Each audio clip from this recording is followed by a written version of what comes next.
the first exercise I'm going to have Pat do is what we call cervical retraction. So sitting up tall, he's going to focus on pulling his head straight backwards, bringing his chin into his throat. Notice how he's gazing straight forward. He's not looking up to the ceiling.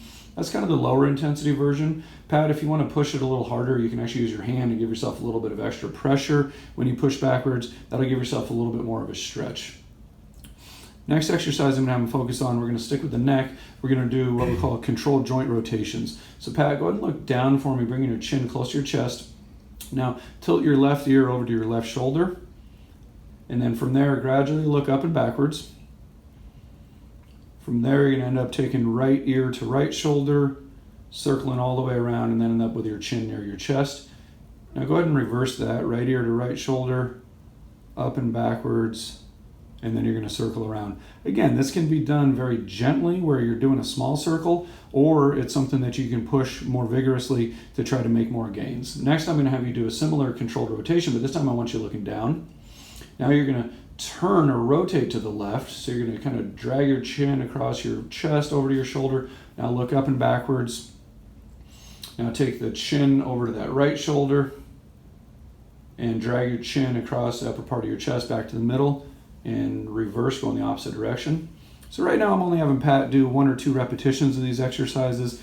This is certainly something that you could do 2 or 3 of, or even 15 or 20 of them, depending on the amount of time that you have and how much progress you're trying to make.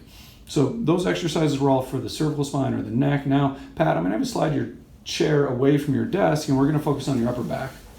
So from there, you're going to reach your hands out to your desk, sliding your hands forward on your desk a ways, and I'm going to have him really focus on pushing his chest out.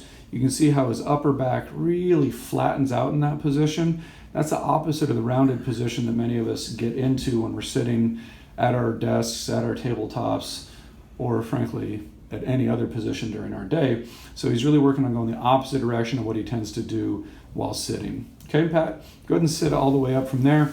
Next, I'm going to have him do a controlled joint rotation, but of his upper back or thoracic spine. So Pat, you can cross your arms on your chest. Just like you did with your neck, I'm going to have you round forward, bringing your elbows towards your thighs. Now I want you to tilt, dropping that left shoulder towards the floor, and then you're going to rotate your body to the left, and now you're going to rotate up and backwards. Now drop down and to the right, and then come around forward, elbows to thighs, and then reverse that.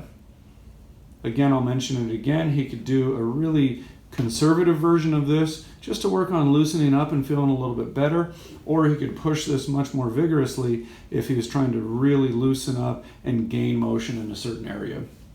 So those are the 2 exercises that we like for the thoracic spine. Next, I'm going to have Pat focus on his lower back. I'm going to have him do an exercise that we call pelvic tilts. So sitting in the chair, you don't have to stand up for this one.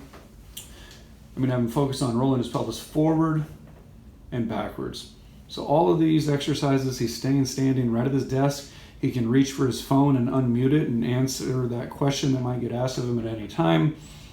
He's not getting short of breath, so it's not going to be awkward or uncomfortable if he has to talk for a minute. Okay, Pat, now I'm going to have you stand all the way up. Let's do one last exercise for the lower back area. And we're going to do standing lumbar or lower back extensions. So with this, Pat's going to allow his hips to push forward as he leans backwards, letting his head and chest face the ceiling. Go ahead and come out of that. Once you do one more repetition like that, Pat, and come out of it. Again, this is a mobility sequence that you can do at your desk. We focused on the spine for this segment, both neck, upper back, and lower back. We're going to include other exercises for different body regions next.